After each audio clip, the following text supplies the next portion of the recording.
మనము భయంకరమైన మూర్ఖపు ప్రజల మధ్యలో ఉన్నాం. నువ్వు మంచి చేసినావు అంటే వేలెత్తి చూపెడతారు. నువ్వు మంచి చేయకపోతే వేలెత్తి చూపెడతారు. మా జీవితంలో మేము అదే. మేము సహాయం చేసినాం అనుకోండి, ఒకరికి ఉన్నాయి, డబ్బులు ఉన్నాయి, సహాయం చేస్తున్నారు చూడండి అంటారు. డబ్బులు ఎక్కువ ఉన్నాయి కదా, ఏం చేయాలో అర్థం కాక వీళ్ళకి సహాయం చేస్తూ ప్రజలను ఆకర్షించుకుంటూ ఈ విధంగా చేస్తున్నానని ఆ తిట్లు తిడతారు. ఒకవేళ మేము ఏం చేయలేదు అనుకోండి, ఏం తక్కువైంది వీళ్ళకి, చెయ్యొచ్చు కదా అంటారు. అందుకనే ఒక తండ్రి కొడుకు గాడిదని తీసుకొని వెళ్తున్నారట.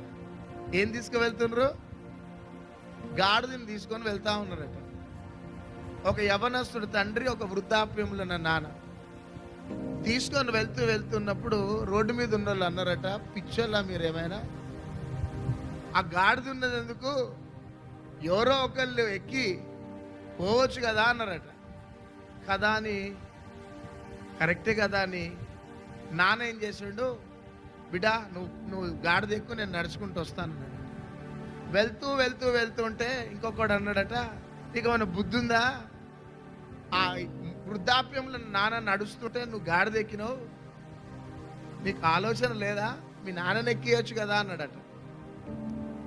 ఇక ఆ యవనస్తుడు దిగిండు, నాన్నని ఎక్కించాడు. దాని తర్వాత దానికి రోజు తిండి పెడుతున్నారు కదా, నువ్వు నడిచోటం ఎందుకు, ఆయనను కూర్చోబెట్టడం ఎందుకు, ఇద్దరు కలిసి వెళ్ళొచ్చు కదా గాడిద మీద అన్నాడట ఇంకొకడు.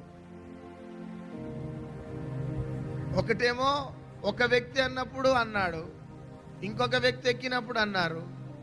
ఇద్దరు కలిసి వెళ్తా ఉంటే ఇంకొకడు అన్నాడట, బుద్ధి ఉందా మీకేమైనా, దున్నపోతుల్లాగున్నారు, ఆ మూగజీవి మీద ఎక్కి దాని కాళ్ళు ఇరిగిపోయేటట్టున్నది, ఇద్దరు ఎక్కిపోతున్నారు, మీకు ఎవరు బుద్ధి ఉన్నదా అన్నారు. వాళ్ళ దిగిర్రట. చివరికి వాళ్ళకి ఏం చేయక అర్థం కాక తండ్రి కొడుకులు ఇద్దరు కలిసి గాడిదని ఎక్కించుకొని పోతున్నారట. గాడిదని మోసుకుంటూ పోయారట. చూడండి మనుషులు ఎట్లాంటి మనుషులు. మనం మంచిగున్నా తిడతారు, మనం ఎట్లా ఉన్నా తిడతారండి. ఎందుకంటే మనం పాపపు ప్రపంచంలో ఉన్నాం.